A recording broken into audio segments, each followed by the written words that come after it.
Assalamualaikum warahmatullahi wabarakatuh. Semangat pagi sahabat kepompong, selamat datang di vlog kami. Hari ini kita akan mengajak kawan-kawan semua untuk berkeliling dan mengenal lebih dekat komunitas Payungi, sebuah kampung kreatif yang mengusung konsep ekonomi gotong royong. Di sini kita akan melihat bagaimana warga setempat bekerja sama untuk menyulap pemukiman yang dulunya sepi menjadi destinasi wisata rakyat yang nyaman, instagramable, penuh dengan kreativitas dan gairah kehidupan. Tidak hanya itu, Kampung Payungi juga menyajikan aneka jajanan pasar yang lezat. Setiap akhir pekan kita bisa menikmati berbagai makanan tradisional yang dibuat langsung oleh para ibu-ibu hebat yang ada di sini.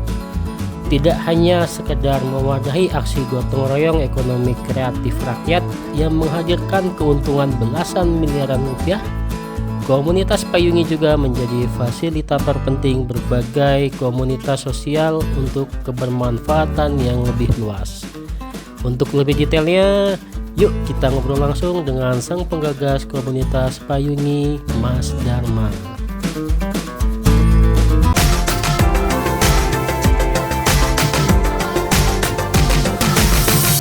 Ketemu lagi dengan channel Kepompong. Pada kesempatan kali ini kita kedatangan sosok yang sangat luar biasa. Itu ada Mas Dharma ya Mas ya? Iya. Mas Dharma ini merupakan founder dari Kampung Kreativitas Payungi. Jadi tadi sih kita pas jalan ke sini kita ngeliat sangat luar biasa sekali Mas Dharma. Kalau boleh tahu nih Mas, konsep Payungi ini sebenarnya apa sih Mas? Payungi sekarang bertransformasi sudah jadi kampung kreatif ya. Awalnya Payungi ini hanya pasar minggu ya, pasar minggu seperti ini gelaran. Kami memulainya dengan kas musola, pinjamkan ke mak-mak pedagang, warga sekitar. Kemudian awal dulu gelaran ya masih omset 16 jutaan. Tapi sekarang kami sudah bisa 85, 90, bahkan 100 juta tiap gelaran seperti ini. Nah, apa sebenarnya yang diperjuangkan oleh Payungi tentang kegotong royongan ekonomi. Jadi kita tuh bisa mendapatkan pendapatan dengan cara bergotong royong. Karena di pasar ini ada aturan mainnya lah, ada rule of game-nya. Jadi ketika mereka malam Kamis harus pesantren wirausaha. Mereka sebelum dagang gotong royong dari Sabtu pagi, Sabtu sore, nanti diundi. Jadi mereka ini pindah-pindah pedagangnya. Oh, dia nggak satu tempat? Nggak satu tempat, diundi. Kemudian nanti setelah gelaran ini bersih-bersih lagi nih, supaya tidak ada sampah-sampah seperti ini gitu. Terus kemudian mereka ada infak macam-macam. Infak ke musola yang dulu pernah minjamin uang. Uangnya udah balik tapi mereka tetap komitmen ngasih infak ke musola. Itu nominal bebas? Bebas. Kemudian ada kas Payungi, ya ditentukan sesuai omset, nanti dipegang oleh Bu Tri sebagai koordinator pedagang. Ada juga kas ini sosial kalau ada yang sakit, cuman 2.000-an perak. Tapi kalau nanti ada yang sakit itu dikasihkan. Itu semua diumumkan di pesantren wirausaha. Ada iuran sapi. Nanti bentar lagi Oktober kita ulang tahun ke-6, itu kita nyembelih sapi, bikin sate bisa 1.500 tusuk, 40 kilo rendang, kita makan-makan bareng gitu. Oh, ini tahun ke-6 Mas? Ini tahun ke-6 ini. Kalau tantangan dulu Mas, aku tantangan dulu pas Mas Dharma ngerintis Payungi apa Mas? Di semua pemberdayaan tantangannya itu ngurus orang, menyamakan frekuensi, mengajak mereka untuk terus berkorban. Jadi pasar ini didirikan dengan kesadaran bahwa kitalah kekuatan terbesar itu. Omset itu hanya penyemangat. Meskipun ya perputaran uang selama 6 tahun ini adalah 12 miliaran ada ke kampung ini masuk gitu. Tapi itu semua nggak ada yang masuk ke saya, nggak ada yang masuk ke penggerak, nggak ada. Kita semua yang mau dapat uang ya dagang, berusaha di sini gitu. Apa yang kita usahakan, berapapun hasilnya, kita upayakan ada dana-dana pengorbanan tadi untuk memperbaiki pasar ini. Mungkin beli semen, beli pasir, beli split, bikin saung, itu semua diupayakan gitu. Terus kemudian ada yang lebih transformatif di kampung ini, bukan hanya sekedar pasar. Kami ada sekolah desa, kami ada sekolah penggerak perempuan, kami ada bootcamp media digital seperti sekarang ada tamu dari komunitas Alpukat sama dari sekolah dari SMA MBS Poncowati. Ada juga kepala desa, ada juga mereka komunitas-komunitas penggerak berbagai tamu dari kampus-kampus, ada dari UNS, UM Malang, UIN Bandung, Jambi, Unila, macam-macam lah. Mereka biasanya tinggal di sini, nginep di sini, belajar apa yang memang bisa dikerjakan. Oh, tahap apa sebenarnya berdirinya itu sebenarnya dari jualan ini dulu ya, dari jualan pemberdayaan ini kemudian berkembang lagi kayak ada pelatihan tadi ya. itu ya. Niatnya memang ingin memberikan ruang bagi sebanyak mungkin orang untuk tumbuh bersama. Payungi tidak bisa kaya dari Payungi karena dagangnya hanya seminggu sekali. Tapi kampung ini bisa memberi energi bahwa kegotong royongan itu adalah hal yang wajib kita kerjakan. Dan ini tujuannya untuk kekeluargaan. Jadi kita jadi guyup, jadi seperti keluarga besar, dan semua orang tuh bahagia. Kalau masuk Payung itu jarang orang tuh Cemberut ya? Cemberut itu jarang. Orang masuk Payung itu bahagia. Kalau saya senangnya karena lihat cewek-cewek cantik ya. Setiap minggu ada banyak orang-orang berbeda datang gitu. Saya senang itu. Tapi aku penasaran aja mas. Kan kalau kita lihat kan sebenarnya kan banyak rumah masyarakat nih sebenarnya kan.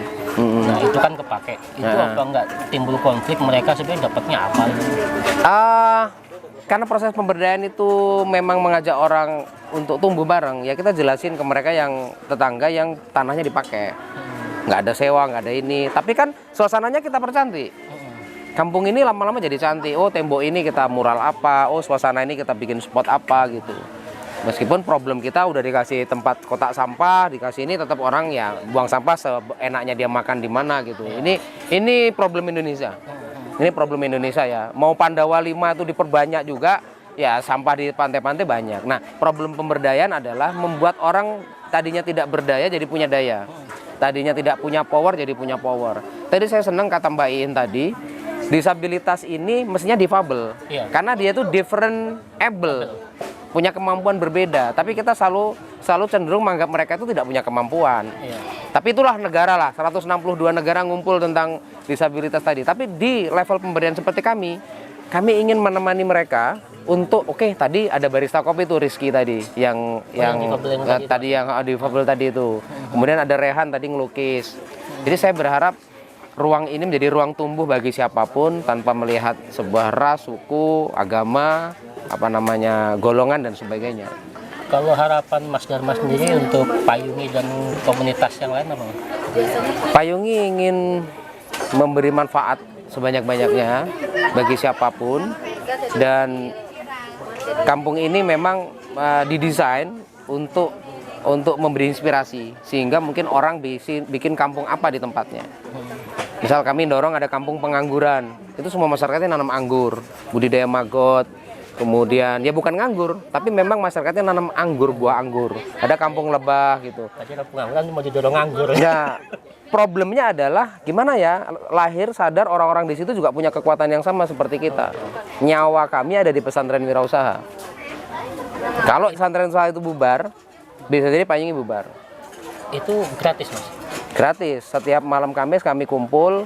Ada orang baik ngebantu gedung, kayak Bu Titi sini ngebantu gedung. Banyak orang baik yang ngebantu hadirnya kebaikan di sini. Orang menanam kebaikan, lalu ada orang juga ikut menanam kebaikan. Itu kalau mau gabung ke setiap malam Kamis datang aja. Datang aja. Nanti ada forum di mana kita mendiskusikan apa yang akan kita kerjakan di minggu-minggu selanjutnya tuh.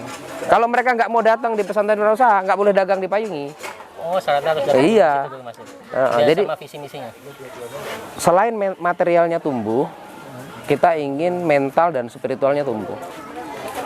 Karena kalau orang tujuannya hanya uang, politik uang ini kan membuat orang jadi bego semua. Tapi kalau orang dikasih kecerdasan, orang dikasih pengetahuan, harapannya mereka jadi militan. Mereka jadi penggerak, mereka mau berkorban. Di Payung itu sekali dagang iurannya banyak betul kan? Tapi bukan untuk mereka, bukan untuk kita, bukan untuk saya, untuk mereka sendiri. Kas sosial balik mereka kalau sakit, uang kas untuk memperbaiki ini dan itu diumumkan tiap malam Kamis itu, dipegang oleh mama. Jadi saya di sini bukan tukang pala, saya di sini nggak dapat sepeser pun kecuali saya harus dagang. Saya juga dagang, jadi nggak bisa kita di sini. Oh, Bu, salar. Kayak 5 tahun saya kaya raya kan, tapi ini enggak. Tujuan utama Payungi bukan material, puncaknya spiritual. Material, mental, spiritual. Nah, berarti nanti harapannya bisa kolaborasi juga dengan kita juga sih mas. Kawan Bu Energi memang arah fokusnya sebenarnya ke arah spiritualitas juga. Kemudian kan tadi sebentar lihat kan ada kawan difabel ya. Mungkin itu salah satu gerakan yang dipelopori oleh Mas Dharma juga untuk komunitas kawan-kawan difabel. Harapannya juga Payungi bisa semakin besar ke depannya, semakin banyak memberikan manfaat nggak hanya masyarakat Metro atau Lampung, tapi nasional dan bahkan dunia. Amin. Sekian sekian bincang dengan Mas Dharma, founder dari Payungi. Semoga bisa menginspirasi kawan-kawan kepompong yang melihat channel ini juga, dan harapannya kolaborasi antara kepompong, kawan-kawan Payungi, kawan-kawan disabilitas dan yang lain itu semakin berkembang lagi. Thank you Mas Dharma. Sama-sama Mas. Sama-sama.